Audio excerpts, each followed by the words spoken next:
Hi guys, today's video is how to flat and polish paint, or cut and buff if you're in America, and other countries that call it cutting and buffing. This, whether it be new paint, old paint, it's going to be the same technique, same processes that get you through. If you're a detailer and you're new to flat and polishing, what we call flat and polishing over here, this technique will sort of see you through and help you get everything in order. Obviously, some people doing it for the first time, it's scary with a burn through the lacquer and then they have to do a paint job, and etc, etc. But what I'm going to show you should be a safe sort of method for everybody, and you should be able to get by and get things done. This is on fresh, brand new paint that we've just done. I just painted a couple of panels in this van.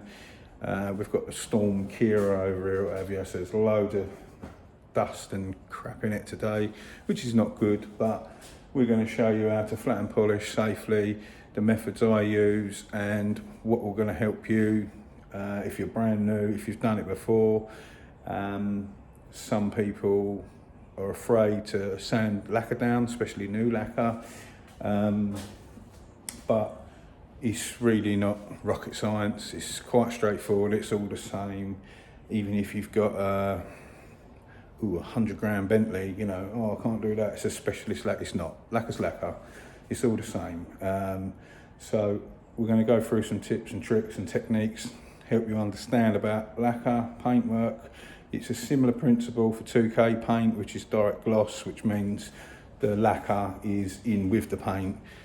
Some cars are base and clear, and some cars are just solid colour, but it'll all work the same. So I'll try and give you some pointers, show you, talk you through what we're doing, how I do it, sort of what works for me and what should be universal all around for everybody else. If you're new to the channel, this is first in many how-to videos that are going to be coming up.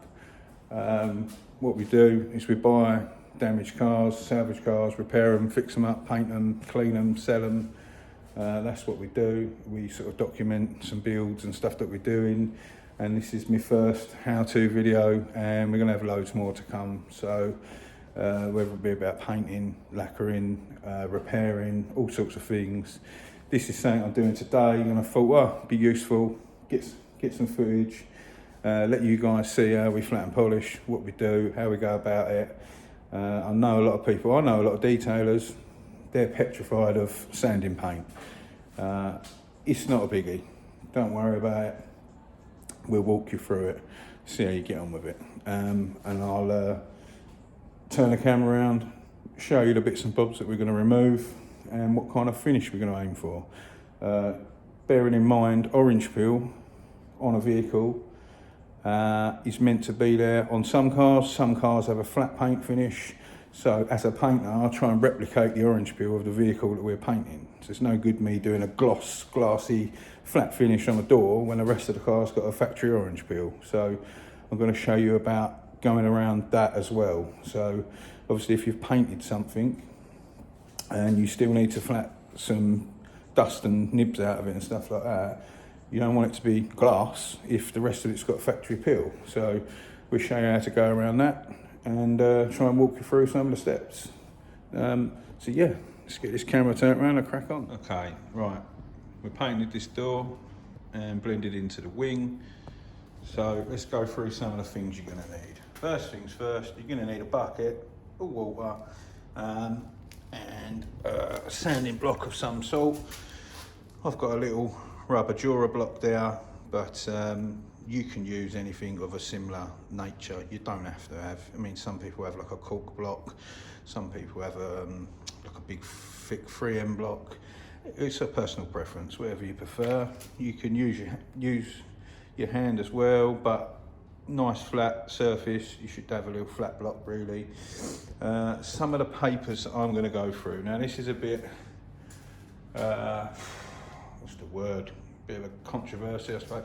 A lot of people use different papers for different reasons I suppose. I mean, a lot of people don't understand that with lacquer, you could technically sand that with 800 grit and not go through. You're going to remove a hell of a lot of film build, or microns in the correct word. You're not going to want to do that, to be honest. Now, normal paint in normal situation, 2000 grit and 1500 grit is sort of all you're going to need. So a decent quality wet and dry paper. That's a soft pad. This is a Mirka one. It's like a Trizac. If you've not heard of Trizac discs, use them on a DA. So we've got 2000 wet and dry. That's an endorser sheet. So I'm trying to not get my sleeves soaked, putting it in the bucket. We've got, I've still got a bit of 1200 in a bucket there. I don't really use 1200 that often, so I've got 1500 Trizac there. We've got 1500 wet and dry there. So 1500 and 2000 grit is the main ones that I'm going to concentrate on. So you can, if you want to, put Trizac on your DA and nip round that with a Trizac. That's fine, but I understand not everyone's got electric DA. I understand that not everyone's going to want to do that. I mean, it's not great for all the edges, swage lines and stuff, so you're better off by hand. So what I'm going to do, move my stool, I'm going to try and show you. So this has got a slight factory orange peel in this lacquer. This is what I was aiming for. I've already started on the wings, so it's hard to show you. So hopefully you're going to be able to see. So the rest of the van has a similar orange peel to this. So we want to keep this orange peel. If we went and jumped on this with 1000 grit, say, now bearing in mind, the more aggressive sandpaper you use, the harder it is for you to polish.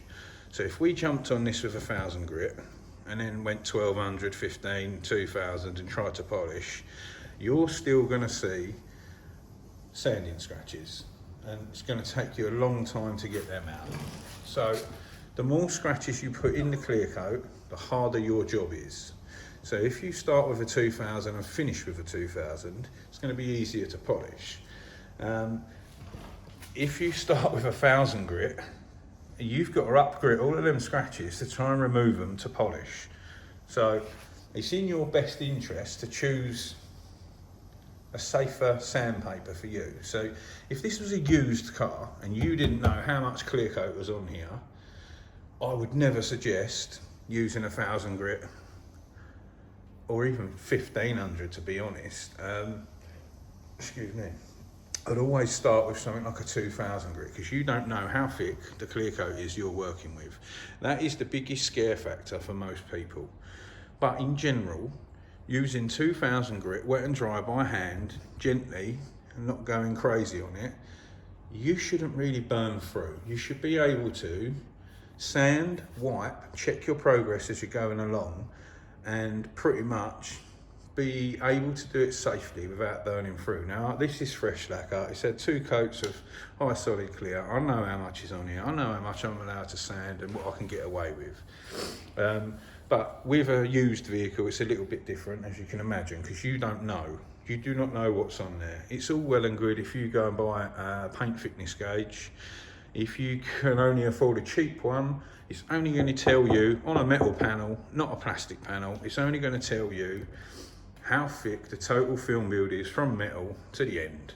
So you've still got to guess, you've still got to judge. If you can afford one of the posh ones, it will tell you. But I know 9 out of 10 of you will not have that. So we have to do it the old school way and the standard sort of way. So what we're trying to achieve here, I'm trying to pick up the bits of dust in this. There we go. See, there's one there above my finger, So I'm moving my head and trying to find it. There's another one in there.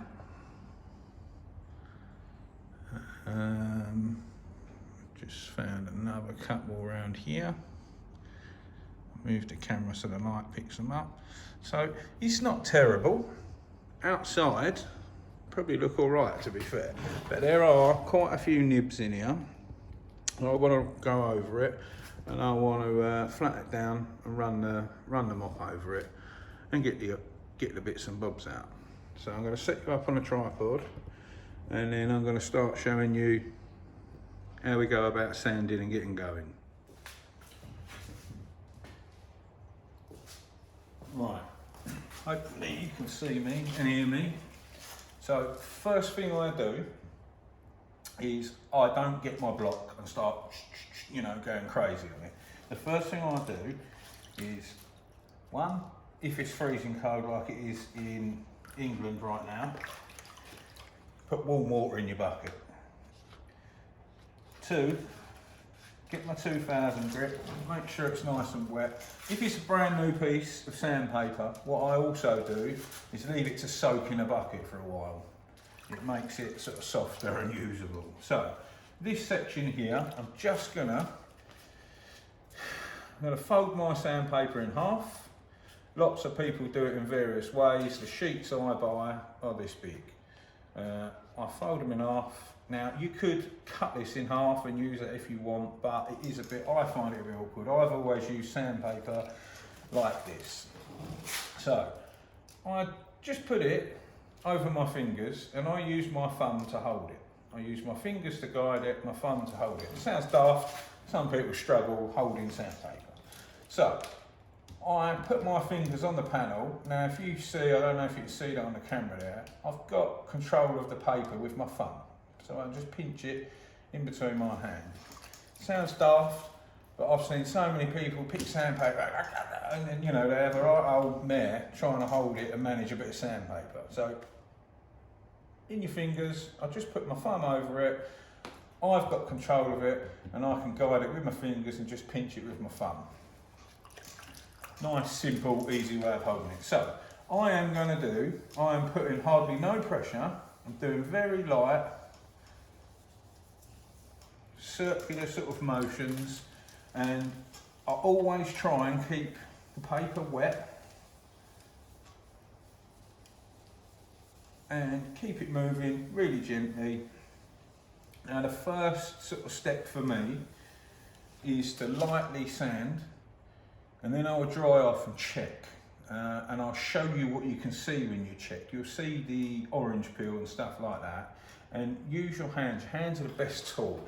Always use your hands to try and feel. You can feel for the imperfections.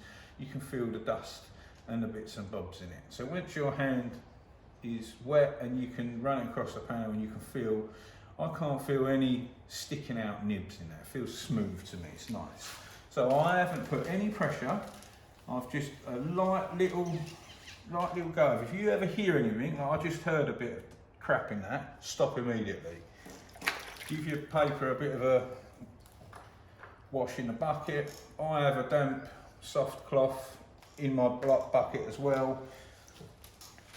And go again. I can hear the same noise every time, a nice, gentle cutting sound, okay? Now, there is a little mark up here. Now I know that that is not in my lacquer. Well, I don't think it's in my lacquer. That little mark is sort of in the old paint underneath. The repair I done was down here, and I blended it, and I didn't put any colour up here. I've blended our white into the old white and then lacquered over the whole lot. So I'm happy with this little section here that I've just sanded. So what I'm going to do is I'm going to dunk my cloth in the bucket. I'm going to wring it out, and I'm going to inspect my work.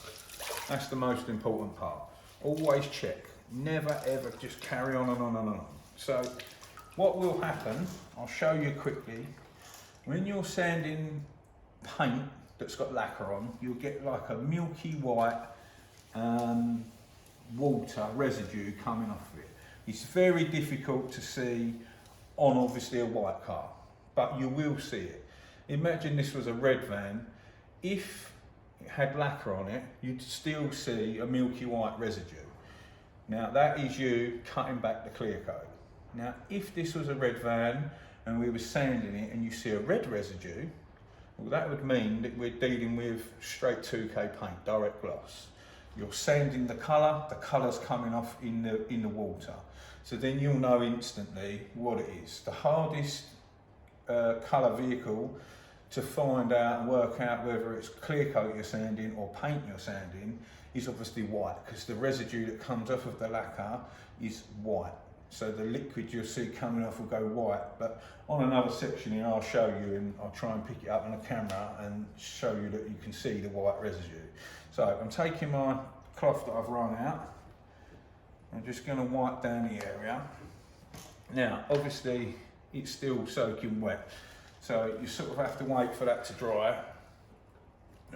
I'm going to do is take some panel wipe and spray that on now, try and speed the drying process up. And also another tip for you, if you are polishing, flat and polishing and stuff like that, and you're using different compounds, a lot of compounds you buy have fillers in them. If you don't know what fillers are and what it means, this could be flat. We'll buff this up, it looks nice and shiny and all the marks have gone, and you think, oh great, brilliant. You take the car out, send it off, do whatever. A week or 2 weeks later, the fillers that are in that product will come out and you'll see sanding scratches again. So every time I use a product, I try and buy products without fillers in them. My compounds I use don't have any fillers in them. But like products like 3M Fast Cut Plus, it's got loads of fillers in that. Now that's fine, it's a good product. If you polish a bit, use a panel wipe and wipe your job over the part that you've polished, it will remove the fillers and you'll get to see the real result. So if you still see sanding marks, carry on buffing. Once you have done your set, you stop, you panel wipe it, and you can't see any sanding marks, and then you go on to your finishing polishes and stuff, that is how it will stay. So a lot of people are unaware of that. So anyone that's doing flat and polishing and they're using a rotary, or what in England call it mopping it or what have you, panel wipe is your best friend because it will show you what it's really going to look like. Now, it's very hard to see under these lights. I'm just going to see if I can see it with the torch any better, and then I'll grab the camera and try and show you what we're dealing with. Okay, right. So that's dried off now. How can I do it so it shows? Okay, so there's my dirt nib. Sorry, excuse the lighting. I'm trying to do it so you can see. So I've got a dirt nib where my finger is. You're only going to see that when I move the torch again. God, this is hard. I don't know how I can show that. Right. This is not going to plan.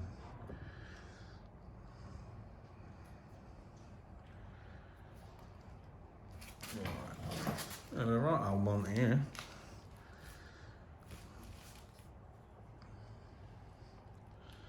And no light, you can't really see.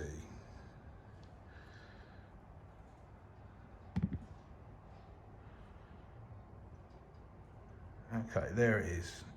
You can see it now. So that's a bit of dust. So we're going to block that bit of dust out in the middle of the screen there. And then the rest of what you see is like dots, I suppose. Very, very hard to show. Got terrible light in here. So as I move the camera about, you'll see sort of dots. There we go. That's your orange peel. Now we want to leave the orange peel in. We don't want to flat that out. We don't want that to be dead smooth. If we carried on and sanding, that would go, and that's not going to help us because then you'll have a flat finish. As I move this camera back and forth, them little shiny dots and flat dots that you see, that's our orange peel. That's what we want to keep. So we've got a bit of dust there, and then the other bit was here where my finger is. There we go. So what we want to do now is we're going to try and nib them out with the sanding block. So let's get you back up here and sand that down.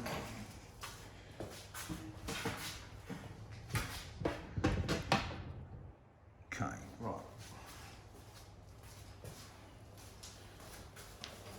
I want to leave the rest of them bits in there. That's our orange peel, that's what we want to keep. So we very lightly nib the surface, and now we've come across this one. Now I'm still not putting loads of pressure on this, and I'm moving and I'm sanding in like a crosshatch pattern. So I'm diagonally one way and then diagonally the opposite way. And I'm trying to level that down. And the other one here. So we need to sand the area evenly around that bit of dust. And then we'll eventually level it down flat, like so, and then it'll go. So,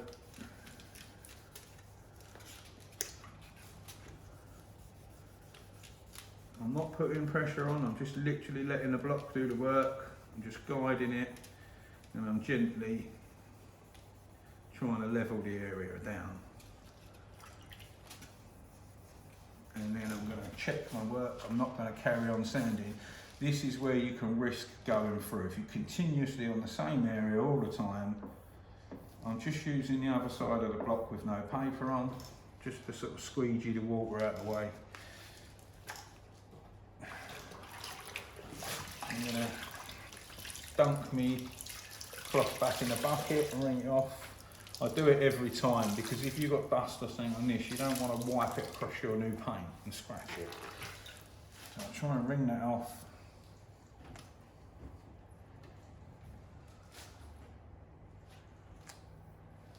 And then, only because I'm trying to film this, I'm just going to try and panel wipe it down just so it dries quicker. So you haven't got to wait ages because it's freezing in here. It takes ages to dry. So I'm going to check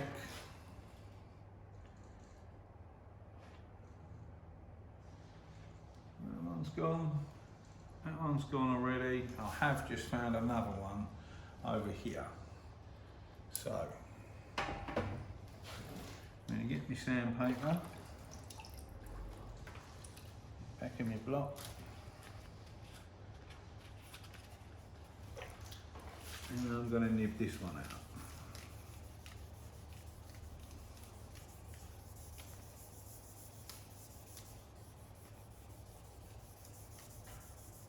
So you don't have to go mad. I'm still doing this very safely, very gently.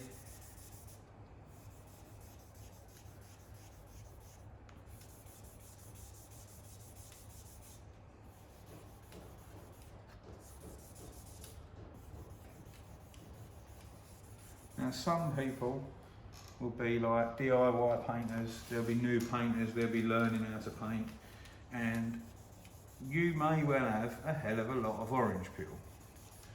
You know, you might, I'm an experienced painter, so obviously I can create orange peel how I want to, but if you're a new painter, you're a DIY painter, and you've just painted this in your garage, I haven't got a 50 grand booth, we're in an old workshop. So it's inevitable. I get dust falling in my jobs. It's a standard thing. So if you've just painted this and you've got loads of orange peel, like far too much that you don't want, then yes, you can carry on sanding and you can carry on leveling it out. Imagine it as loads of little, I don't know, loads of little hills, loads of little bumps on your flat panel. That is technically what orange peel is. And you've just painted this yourself and you've got too much orange peel and it looks awful, or it doesn't match the car. You can carry on blocking this so it goes dead flat, if that's what you want to do. We don't want to do that because we're trying to keep this amount of orange peel because it's correct for the vehicle. So all we're concerned about is a very light skim off the top, and then we're just de-nibbing the little nibs that are in it, the little dust nibs. But like I said, if you've just painted your car yourself in your garage and you've got loads of orange peel due to different techniques and stuff like that, or you just might not have the experience, lots of different factors cause different amounts of orange peel. You can do this exact same process but carry on sanding more. So the more you sand, the flatter it will go. So for me, we've removed that nib and that nib, and what we're left with is our orange peel, which is what we want to keep. So when we polish that back up, I'll try and show you and see if you can see. So as I'm moving the torch up and down, it's going to be really hard to see on here. I might be able to do it without the torch. You can't really see. You can see a bit there now. So when I move backwards and forwards, you can see that's our orange peel. That's what we want to keep in it. No, it's worse with the torch. So that's what we want to keep in it. These little bubbles, but we've removed the dust spots that we've seen. So when we polish that, that's going to polish up and still have the same sort of orange peel that we want.